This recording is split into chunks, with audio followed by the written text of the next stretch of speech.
point of all of this, we get to that final point.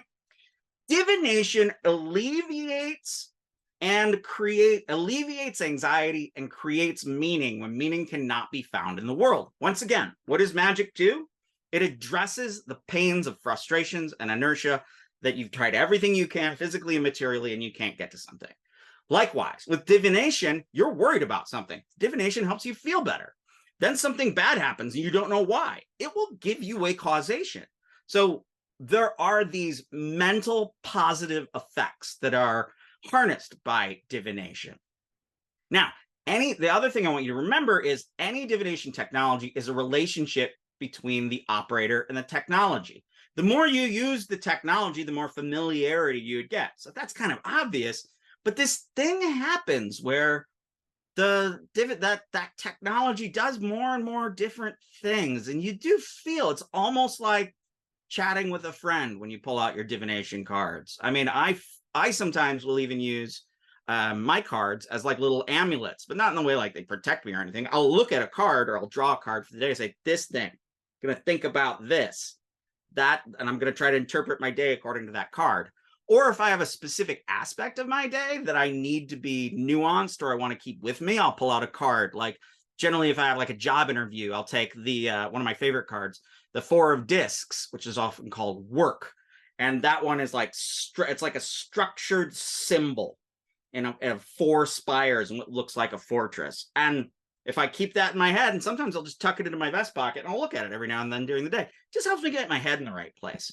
But there is a relationship between those cards. The cards and I become more intimate over the years. Crowley, when he wrote about how to use the tarot, he said, you can't understand it unless you use it. He said, it's like you're going to a big party and you're gradually meeting each card like they're a person at a party. So you're meeting the aristocrat, you're meeting the police officer, you're meeting the politician, you're meeting the chambermaid.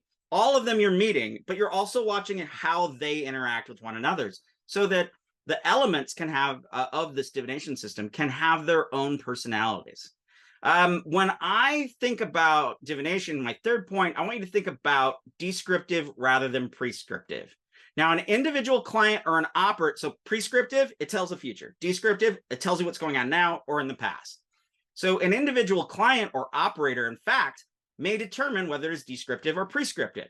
I always tell people the cards don't tell the future.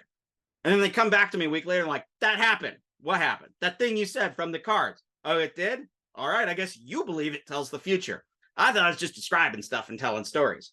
So it's intriguing. Because sometimes even as a reader, you can be descriptive, but people will take it as prescriptive. And here's this other kind of big point I wanted to make about divination. These are rejected technologies. They are rejected lore. Perhaps, in fact, the study of the occult, the hidden, the esoteric, the unknown, the interior knowledge versus the exoteric, the well-known, the exterior knowledge. Maybe the study of magic, in fact, is studying and examining the technologies and lore that have been rejected by the modern material world. Maybe in the last 70 years, we've thrown a lot of stuff out. But those things that we've thrown out, that we've exorcised from our thoughts, from our discourse, in modernity, we might say they're not that big of a deal or they're not real or whatnot. But they've been essential to human thought and human experience and human culture throughout time until just recently. Maybe rejecting those things have created a new type of human and a new type of human thought. And maybe that new human thought and that new type of human might be profoundly alienated from the human of the past, maybe even from the essential qualities of human nature. So pay attention to what people say is bullshit. Because sometimes that bullshit has some stuff to tell you. All right. I'll talk to you next time. Bye-bye now.